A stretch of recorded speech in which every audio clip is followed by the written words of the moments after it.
주부에 보면 제가 후타 슈거라는 분이 쓴 나는 왜 생각이 많을까? Think Simply. 이 중에 이제 일부를 실어 나왔습니다. 일본 이화학 연구소의 연구 발표에 의하면은 우리가 이 과거를 자꾸만 이렇게 떠올리게 되면은 타우라는 단백질이 우리 뇌에 축적된다는 것을 발견했습니다. 이 타우 단백질이라는 것은 뇌에 쌓여가지고 우리의 기억에 장애를 일으키는 단백질입니다. 이 단백질은 치매의 유력한 원인 중에 하나다라는 것으로 알려져 있습니다. 그래서 이 단백질이 자꾸만 쌓이게 되면 기억력이 떨어지게 되고 결국 치매에 걸린다 하는 것이 지금까지 밝혀진 사실입니다. 근데 이 이제 단백질이 자꾸 과거를 옛날 생각만 자꾸 하는 사람들에게 많이 쌓여진다 하는 것입니다. 왜 그럴까요, 여러분? 여러분 자꾸 과거 생각만 하니까 새로운 것이 없는 것입니다. 우리의 뇌라는 것은 새로운 생각을 해야 우리가 안 사용하던 것들도 자꾸 사용하면서 이렇게 활성화가 되어지는 건데, 그러면서 이제 좀 프레시해지는 거죠. 신선해지는 건데, 옛날 생각만 하고 있으니까 새로운 영역들이 개발이 안 되는 것이죠.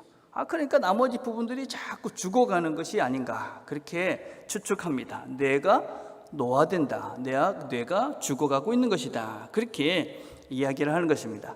근데 이것이 여기서 끝나는 것이 아니고 이렇게 되면 새로운 것은 무조건 힘들어합니다.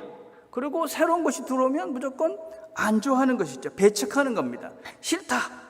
그러다가 자꾸 이걸 하라고 하니까 미워지는 것입니다.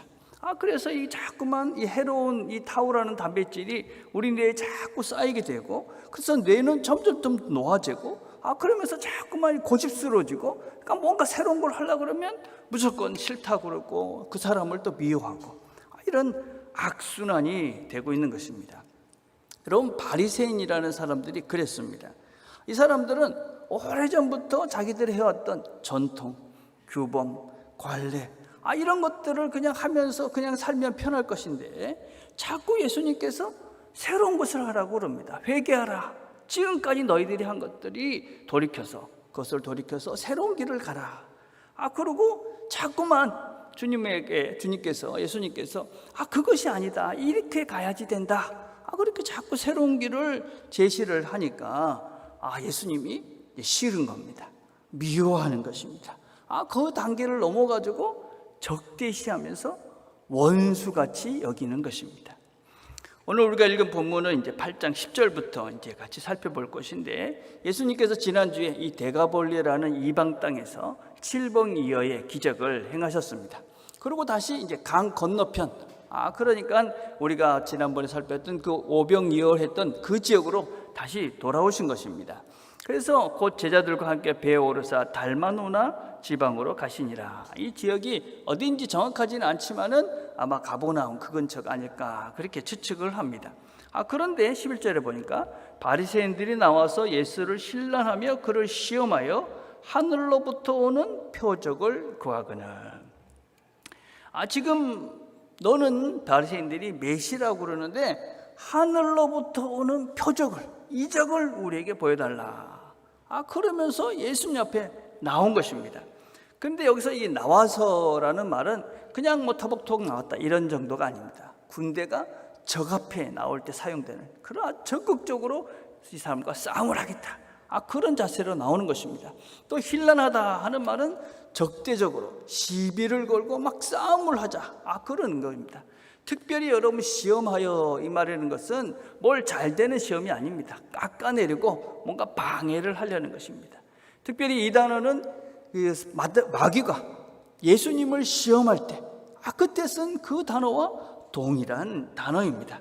그러니까 지금 바리새인들이 예수님 앞에 지금 나와 있는 상태는 어떤 상태냐면, 당신은 나의 원수다, 내가 너를 무찔러 버리겠다, 그래서 표적을 구하지만 네가 어떤 표적을 보아줘도 나는 너를 반대하고 적대시하고 무너뜨려 버릴 것이다, 그런 마음의 작정을 하고 지금 예수님 앞에 나와 있다 하는 것입니다. 여러분, 이런 바리새인들의 모습을 보면 어떠한 마음이 드십니까? 참 불쌍한 사람들이죠, 그죠?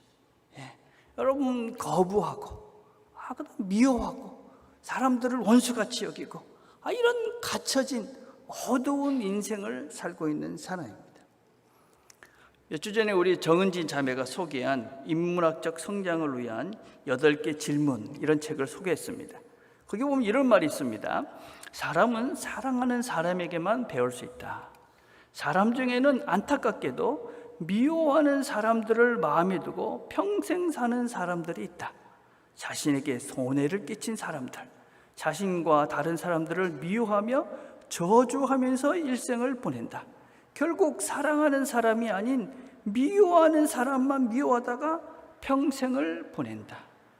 여러분, 정말 불쌍한 사람이죠. 미워하다가 그 사람을 자꾸 저주하다가 그렇게 평생을 보내는 사람, 불쌍한 것이죠. 여러분, 이 바리새인들을 한번 생각을 해봅시다. 이 사람들도 나름대로 하나님을 사랑하고 하나님을 사랑하면서 살고자 했던 그런 사람들이었습니다. 그런데 전통, 습관, 규범, 이런 것에 다 매어가지고 갇혀버린 것입니다. 그러니까 누군가 다른 이야기를 하는 것을 받아들일 수가 없는 것입니다. 그래서 하나님의 본질에 대해서 예수님이 말씀하시는 것이죠. 그렇죠? 전통의 본질에 대해서 이야기를 하는 것입니다. 율법이 도대체 뭔가를, 그 본질에 대한 이야기를 하는 것인데, 내가 생각이 다르다고, 아직까지 해왔던 것과 다르다는 이야기를 하니까 반대를 합니다. 배척을 하는 것이죠. 그리고 적으로 관주를 하고 원수같이 여깁니다. 안타깝고 불쌍한 모습입니다. 지금 한국 사회를 보면 정치적으로 아주 극단적으로 나눠져 있습니다. 상대 진영이라고 하는 곳에서 하는 것은 무조건 반대하고 왜곡해서 듣고 험담하고 서로를 향해서 너만 틀렸다, 그렇게 이야기합니다. 불쌍한 것이지요. 미숙한 것입니다. 이제 새로운 대통령이 선출이 됐습니다. 아마 절반은 지지하셨고 절반은 또 다른 분을 지지하셨습니다. 이제 어떻게 해야 될까요? 여러분, 이제는 세워진 분이 잘할 수 있도록 특별히 그리스도인들이 기도를 하고 그리고 잘 도와줘야 됩니다. 내가 안 선택했으니까 무조건 반대하고 그래 잘하는가 보자. 이거는 지혜롭지 못한 미숙한 모습입니다. 여러분, 정말 중요한 게 뭡니까, 여러분? 우리나라가 잘 되는 거죠, 그렇죠? 내가 잘 되는 것이 정말 중요한 것입니다. 우리나라가 평화가 또 존중이 또 더불어 잘 사는 그런 나라가 되는 것이 정말 중요한 것이죠, 그렇죠? 그 사람, 그 집단이 중요한 것이 아닙니다, 그렇죠? 우리나라가 중요한 것입니다. 또 내가 중요한 것이죠. 그래서 그 사람이 잘할 수 있도록 우리가 기도하고 또 마음을 하나로 합치고 그래서 그 사람이 잘할 수 있도록 돕는 것이 우리 모두를 위해서 유익한 것이다 라고 할 수 있습니다. 여러분, 교회도 마찬가지죠. 여러분, 교회에는 다양한 의견들이 있습니다. 여러분, 교회에는 다양한 사람들이 모이니까 이런 다양한 의견들이 이렇게 제출되는 것이 아주 당연한 것입니다. 그런데 내가 주장한 것이 안 될 수도 있습니다. 그러면 무조건 반대하고 그래 잘 되는가 보자. 이래서 방관하고 방해합니다. 서로에게 유익하지 못한 것이죠. 우리 교회는 그런 분들이 안 계셔서 얼마나 감사한지 모릅니다. 성숙하지 못한 태도고 불쌍한 것이죠, 여러분. 그래서 여러분, 나와 다르다. 저 사람들은 의견이 틀리다. 그래도 결정이 되면 중요한 건 뭡니까? 우리 교회가 잘 되는 것이고 내가 바르게 되는 것이 중요하지 않습니까? 그죠? 그래서 우리가 마음을 모아서 나와 다른 사람도 수용을 하고 어쩌든지 우리가 서로 잘 되도록 이렇게 하는 게 성숙한 것이죠, 그죠? 이게 왜 중요하냐? 이렇게 나와 다른 사람, 이런 사람들을 생각을 하면서 힘을 모아서 서로를 위해서 기도하면 서로를 향한 미움이 사라지는 것입니다. 미움이. 여러분, 평생 미워하면서 사는 것이 얼마나 괴로운 일인지 모릅니다. 그죠? 여러분, 누구를 미워하면 우리가 기도가 막히죠, 그죠? 말씀이 들려지지 않습니다, 그죠? 우리 인생에 치명적인 손해가 되는 것입니다. 그럼 배우지 못합니다, 그죠? 성장하지 못합니다. 사랑하지 못하는 것이죠. 그래서 하나님께서 우리에게 주신 이 풍성한 삶을 누리지를 못하는 것입니다. 그래서 여러분, 그런 누구가 미워진다, 내가 생각이 다르다, 그것 때문에 매여가지고 미워하는 마음을 사는 것만큼 어리석고 불쌍한 인생은 없는 것입니다, 그죠? 여러분, 이 바리새인들이 그렇게 불쌍한 사람들입니다. 그러니까 예수님께서 뭐라고 얘기합니까?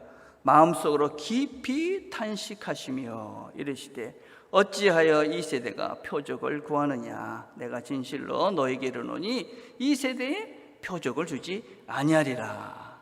그들을 떠나 다시 배에 올라 건너편으로 가시니라. 그럼 깊이 탄식하시며, 이 말은 이 성경에 딱 한 번 나오는 말이에요. 헬라어 원어로 아스트나이젠 이런 표현이 있는데, 이거는 깊이 탄식했다, 영으로 신음하셨다, 영적으로 아주 마음이 심히 고통스럽고 괴로웠다, 그 말입니다. 하나님을 대적하고 미워하는 이 사람들을 보면서 예수님의 마음이 심히 너무 아프고 고통스러웠다. 어찌하여 표적을 구하느냐. 너희들이 아무리 보여줘도 소용이 없지 않느냐, 그 말씀입니다. 여러분, 보려고 하지 않고 들으려 하지 않는 사람들은 보이지 않고 들리지가 않는 것이죠. 그래서 예수님은 강 건너편으로 다시 건너가게 되어집니다. 그리고 그 다음 말씀은 그 배 위에서 일어난 일을 기록을 하고 있습니다.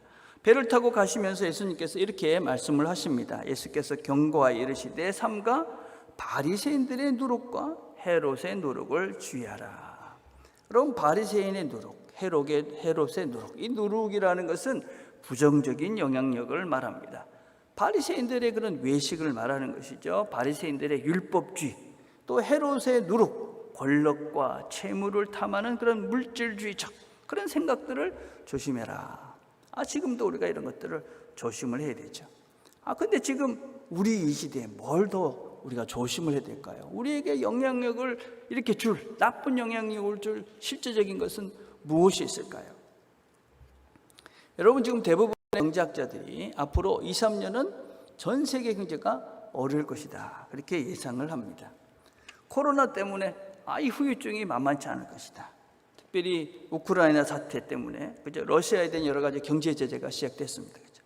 그 때문에 경제적인 교류가 제한이 돼가지고 물가가 상승될 것이고 인플레이션이 될 것이고 여러 가지 경제가 어려울 것이 자명합니다. 특별히 우리나라 같은 경우에는 수출이 경제의 주축이지 않습니까? 그러니까 한국은 다른 나라보다 어려움이 클 가능성이 대단히 많습니다.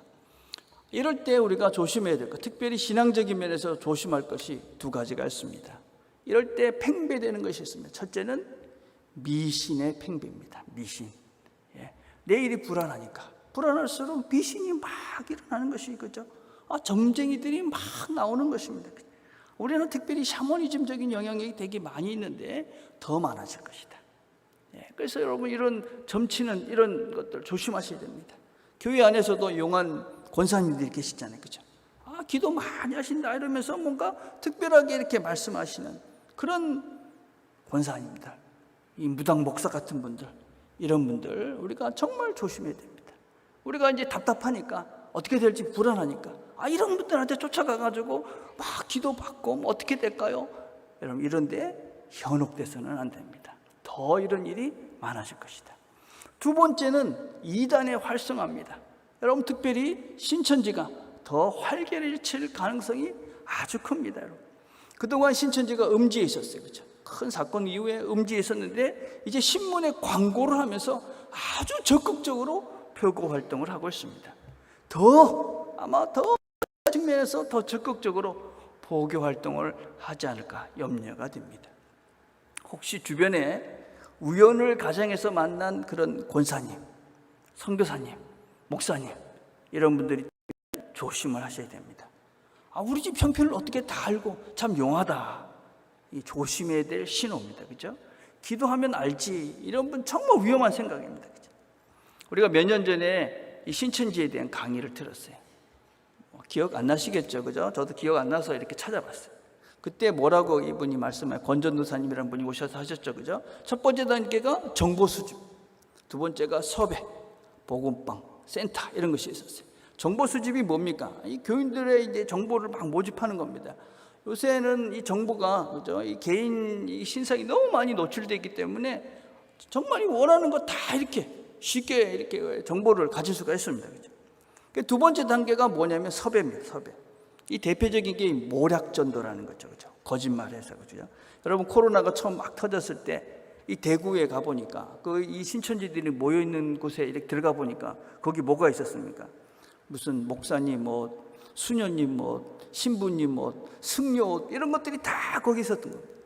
그러니까 이 사람들이 그런 옷 입고 이제 가장을 하는 거죠. 그죠? 거짓말을 하는 것입니다. 그죠? 그러면서 내가 뭐 다 안다. 그래서 우연을 가장해가지고 여기서 접근을 하는 것이죠. 그죠? 그 다음에 이제 복음방, 성경 공부하자. 이러면 끝나는 겁니다. 여러분, 그 단계까지 가면 이제 참 어려워지기 시작합니다. 그리고 이제 센터 가면 끝나는 것이죠. 못 돌아옵니다. 그죠? 여러분, 정말 조심해야 되는 거죠. 근데 왜 이런 이단에 빠지느냐? 여러분, 성경을 몰라서, 특별히 문자주의에 빠져있기 때문에 그렇습니다. 문자주의. 예. 여러분, 이게 얼마나 우리가 참 조금만 생각하면 되는데, 예. 신천지가 복음을 전하기 위해 사용하는 것이 모략전도라는 것입니다. 모략전도라는 것이 무엇이냐면, 선의를 위해서는 거짓말을 해도 된다. 그렇게 이야기하는 겁니다. 그러면서 대표적으로 그들이 이야기하는 것이 어디냐면 로마서 3장 7절입니다. 그러나 나의 거짓말로 하나님의 참되심이 더 풍성하여 그의 영광이 되었다면 어찌 내가 죄인처럼 심판을 받으리요. 이 거짓말을 해도 되는 것 같이 보이죠. 그죠? 근데 여러분, 문맥을 앞뒤부터 쭉 이렇게 읽어보면 그렇지 않습니다. 여러분. 예. 하나님의 영광을 위해서 거짓말을 해도 된다. 그런 것이 아닙니다. 제가 그 앞에부터 좀 쉬운 성경으로 읽어드리겠습니다. 자, 한번 읽어보십시오. 내가 사람들이 사용하는 논리의 방식대로 말해보겠습니다. 우리가 의롭지 못한 것 때문에 하나님의 의로우심이 더욱 밝히 드러날 경우 뭐라고 하겠습니까? 우리에게 진노를 내리시는 하나님을 의롭지 못하다고 하겠습니까? 결코 그럴 수 없습니다. 하나님께서 의롭지 못하시면 어떻게 하나님께서 세상을 심판하시겠습니까? 사람들 중에는 내가 거짓말을 하여 그 때문에 하나님의 참되심이 드러난다. 오히려 하나님께 영광이 되는데 왜 내가 죄인 취급을 받아야 하는가? 라고 우기는 사람도 있을 것입니다. 딱 이 이단이죠. 그죠?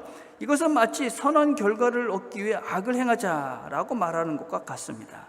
사람들은 우리가 그렇게 가르친다고 우리에게 대해 비난을 하고 다닙니다. 그러나 그런 사람들은 정죄를 받아 마땅합니다. 그게 무슨 얘기냐면, 그렇게 거짓말로 이렇게 하는 게 하나님께 영광이 되겠느냐? 아니다. 그런 말이 아니다. 그 거짓말을 해서는 하나님께 절대로 영광이 안 된다. 여러분, 문맥을 앞에서부터 쭉 읽어보면 이거 얼마나 엉뚱한 얘기를 하고 있는지 우리가 분명히 알 수가 있습니다. 또 다른 데는 빌립보서 1장 8절입니다. 여러분, 이 신천지들이 보통 사용하는 책은, 성경은 이 개역 한글인데 이 특이하게 빌립보서 1장 8절만 표준 세번역을 이용해서 이렇게 이야기합니다. 어떻습니까? 참으로 하든지 거짓으로 하든지 무슨 방법으로 하든지 그리스도가 전파되고 있으니 나는 그 일을로 기뻐합니다. 그렇습니다. 나는 앞으로도 기뻐할 것입니다. 근데 이 번역은 좋은 번역이 아닙니다. 여러분, 이 본문의 앞뒤 문맥을 보면 이 말을 거짓이라고 번역하는 것은 옳지 않습니다. 이거는 다른 성경을 다 보면 거짓이라고 표현하지 않고, 우리가 쓰고 있는 개역 성경은 뭐라고 표현하고 있냐면, 그러면 무엇이냐? 거칠해. 이게 프리텐스. 모든 영어에서는 이 프리텐스, 하는 척한다. 이런 걸로 번역을 하고 있습니다. 하나 참으로 하나 무슨 방도라든지 전파되는 것은 그리스도인이로서 나든 기뻐하고 또 기뻐하리라. 그러니까 하는 척하는 이걸 말하는 거지, 거짓말로 무슨 복음을 전하는 것이 괜찮다, 그런 말이 아닌 것입니다. 그래서 여러분, 성경을 조금만 우리가 바르게 알고, 바르게 이 문맥을 다 보면 그 문자에만 매이지만 않아도 우리는 이단을 분별해낼 수가 있습니다. 성경은 분명히 뭐라고 얘기합니까? 사단은 거짓의 아비다. 거짓말하는 자는 다 사단의 자녀들이다. 이렇게 선언을 하고 있습니다. 거짓말하는 자는 사단의 자녀다.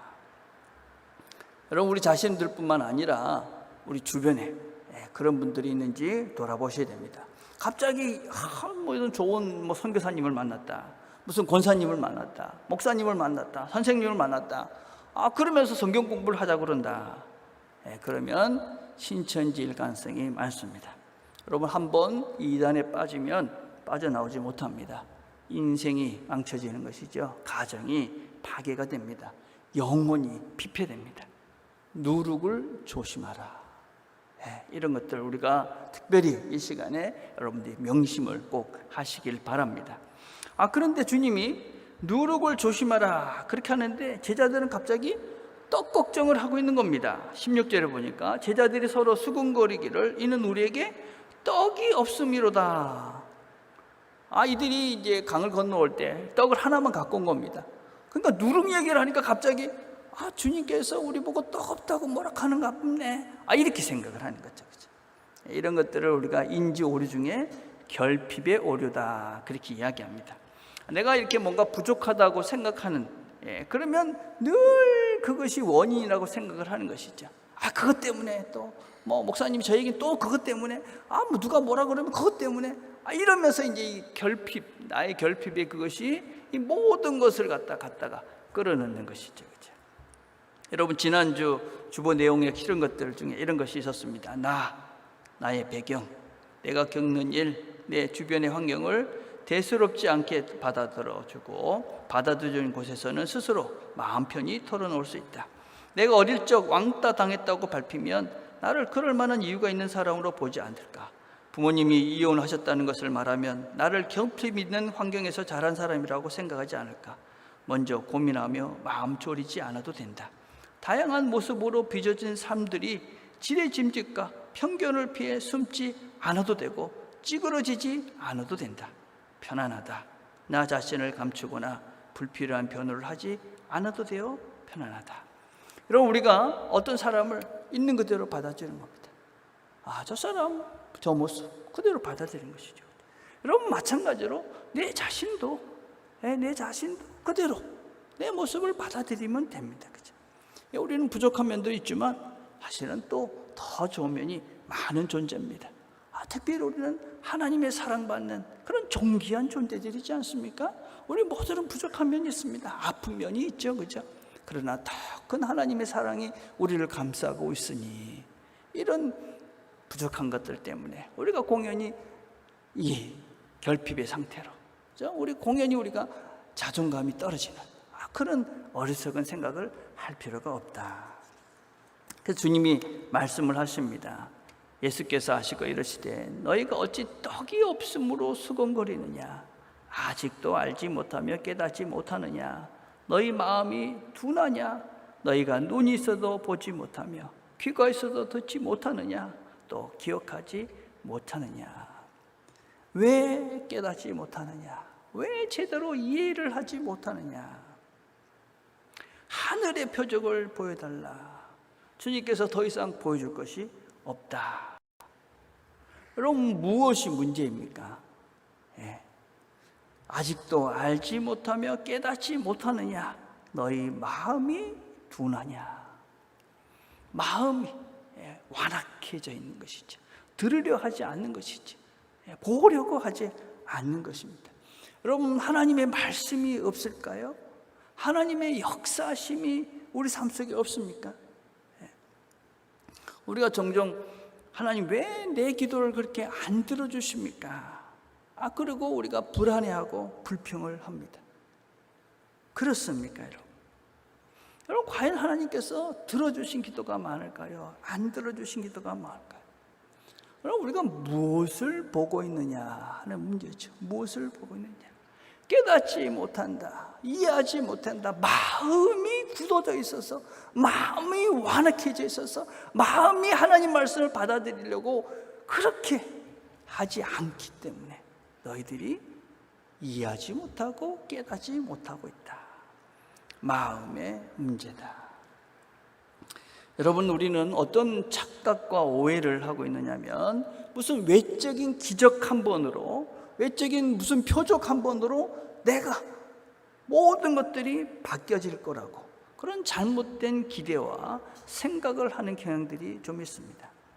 여러분 외적으로 어떤 특별한 한 현상이 나를 변화시키지 못합니다. 비법이 없습니다. 여러분 한번 흥분된 감정 한 번이 나를 새롭게 만들어가지 않습니다. 하나님은 우리를 억지로 강제로 바꿔가시는 분이 아닙니다. 이거 잘 들으셔야 됩니다. 하나님은 우리를 억지로, 강제로, 그냥 내가 싫은데 그냥 뭐 갖다가 우격다짐으로 그렇게 하신 분이 아닙니다. 여러분, 인격된 게 하나님과 우리는, 하나님 우리를 존중하시는 분이시기 때문에 우리에게 자유를 주신 것이죠. 선택할 수 있는 자유를 주신 것입니다. 그래서 하나님께서 우리에게 하나님을 선택하라고 기회를 주시는 것입니다. 그 선택을 하나님이 억지로 한다는 것은 사랑이 아닌 것입니다. 그건 올바른 진정한 인격적 관계가 아닌 것입니다. 하나님은 우리를 사랑하시고 또 우리를 믿어주십니다. 그래서 하나님께서 우리에게 자유를 주신 것이죠. 너가 선택해라. 여러분, 우리 자신의 변화는 우리 하나님과 함께 내 스스로가 만들어가는 것입니다. 우리가 말씀을 바로 이해하기 위해서 내가 받아들여야 되는 것이죠. 그 말씀을 우리가 받아들여서 비추어 보면서 내가 내 자신들을 훈련시켜 가는 것입니다. 그 일을 하루하루 일상의 삶들 속에서 내가 하나님을 따라가면서 내 자신을 바꿔가는 것이, 그게 신앙의 길을 걸어가는 것입니다. 그냥 가만히 있는 나를, 아무것도 하나님을 따라가는 행위를 하지 않는 나를 어느 날 뚝딱 내가 그냥 악한 존재에서 선한 존재로, 성숙한 미숙한 사람에서 성숙한 존재로 이렇게 바꿔주실 거라는 착각을, 또 그런 잘못된 오해들을 우리가 너무나 오랫동안 했기 때문에 그냥 내가 가만히 있으면 어느 날 되겠지. 불쌍한 인생을 사는 것이죠. 시간이 지날수록 우리는 점점 더 완악해지고 악해지고, 하나님이 가신 길은 더 멀어져 가는 것이지. 제가 아침에 이 새벽 기도를 마치고 나면 이제 온천천을 이렇게 걷습니다. 근데 이렇게 걷다 보면 제 옆에를 이렇게 지나가시는 분들이 계십니다. 저보다 걸음이 빠른 분들이죠. 근데 보면 키도 저보다 작고 연세도 좀 있어 보이시는데 정말 잘 걷습니다. 그래서 걷다 보면 뭐 한 걸음 한 걸음 별거 차이 아닌 것 같은데 어느 순간에 보면 저 멀리 가 계십니다. 또박또박 한 걸음 한 걸음이 별것도 아닌 것 같은데 걸어보니까 차이가 많이 나더라고요. 그것이 모이니까 거리 차이가 한참 나더라고요. 여러분, 우리가 성경 공부를 제가 와서 5년이 다 돼가고 있습니다. 영상으로만 한 것도 2년이 지금 넘어가고 있습니다. 여러분, 날마다 행복한 묵상을 하면서 말씀을 들으면서 또박또박 하루하루 걷는 분들과 그렇지 않은 분들은 이제 거리 차이가 많이 나 있습니다. 보이지 않는 것 같죠? 보이게 되어 있습니다. 여러분, 여러분, 우리가 날마다 하루하루 한 걸음 한 걸음 걷는 것이 얼마나 큰 차이인지 모릅니다. 그 시간을 통해서 하나님 말씀을 어떻게 보아야 되는지, 하나님 말씀을 묵상하는 법을 배우는 것이죠. 성경을 어떻게, 성경이 말하는 원리를 배워가는 것입니다. 그래서 내 자신을 그 말씀과 씨름을 하는 겁니다. 처음에 잘 안 되죠. 그러나 또다시 도전을 하고 또다시 우리가 도전을 하고 그러면서 한 번이 안 됐던 것이 두 번이 되고 세 번이 되고 그러다 보면 어느 순간 내가 한 걸음 가 있는 것입니다. 한 걸음. 그리고 또 다른 시작을 해가는 것이죠. 여러분, 그렇게 우리가 한 걸음 한 걸음 한 걸음 그렇게 주님을 따라가는 삶이 신앙인의 발걸음입니다. 아무것도 하지 않는데 내가 어느 날 주님 닮은 존재가 될 것이다. 아주 잘못된 생각입니다. 성경적이지 않습니다. 한 걸음을 시작하십시오. 한 걸음 한 걸음. 그렇게 주님을 따라가는 것이 신앙인의 걸음입니다. 그렇게 하나님을 알아가면서 우리의 마음이 부드러워지고, 그래서 우리의 마음이 부드러우니 말씀을 듣게 되고, 말씀이 들으니 하나님이 보이고, 하나님 가신 길이 보이니 내가 확신을 가지고 믿음을 가지고 그 걸음을 걸어갈 수가 있는 것이죠. 그 한 걸음을 시작하십시오. 그러시면서 주님께서 또 묻습니다. 빵이 없다고 하는 제자들에게 묻습니다. 내가 떡 5개를 5,000명에 떼어줄 때에 조각 몇 바구니를 거두었더냐? 이르되 12이니이다. 또 7개를 4,000명에 떼어줄 때에 조각 몇 광저리를 거두었더냐? 이르되 7이니이다. 이르시되 아직도 깨닫지 못하느냐? 여러분 무슨 말씀을 하고 계시는 것 같습니까? 빵 걱정을 하고 있는 제자들에게 너희들이 조금 전에 보지 않았느냐? 얼마 전에 보지 않았느냐? 그 빵을 빵 5개로 7개로 그 많은 사람들을 먹이고 남은 것이 12광줄이고 7광줄이고 그런 것들을 너희들이 보지 않았느냐? 누가 그것을 했느냐? 너희 앞에 있는 그 사람이 누군 것 같느냐? 지금 너희들은 지금 누구와 함께 있는 것 같느냐? 그 일을 하신 그분이, 그 엄청난 기적을 행하신 그분이 제자들 눈앞에 있는데 떡이 하나밖에 없다고 걱정을 하는 불쌍한 제자들의 모습이지. 우리의 눈이 열려고 귀가 열려서 우리와 늘 함께 하시는 그 예수님을 볼 수 있게 되길 바랍니다. 우리 손에는 빵이 하나밖에 없습니다. 그렇지만 하나님께서는 5,000명을 7,000명을 먹이시기도 남는 그런 능력의 하나님입니다. 그분이 우리에게 좋은 걸 주시는 분입니다. 왜 안 주냐고? 왜 안 주시냐고? 우리보다 우리를 더 사랑하시는 하나님께서 좋은 걸 준비해 놓고 우리에게 반드시 좋은 것을 주실 것입니다. 그분이 오늘도 우리와 함께 하십니다. 그분의 말씀에 순종하며 그분을 따라가는 그 걸음을 걸어가시길 바랍니다. 그 하나님을 바라보시면서 우리가 이 한 주 같이 살아봅시다. 기도하겠습니다. 하나님 아버지 감사합니다. 오늘도 우리가 함께 말씀을 들었습니다. 하나님께서 우리에게 주신 말씀을 우리가 잘 간직하고 순종해서 이 한 주도 우리와 함께 하시며 우리의 삶을 풍성케 하시는 그 하나님을 믿고 의지하고 순종함으로 우리의 날들이 하나님이 부어주시는 기쁨과 평안의 날이 될 수 있도록 하늘의 복을 누리며 사는 날들이 되도록 하나님 은혜를 베풀어 주옵소서.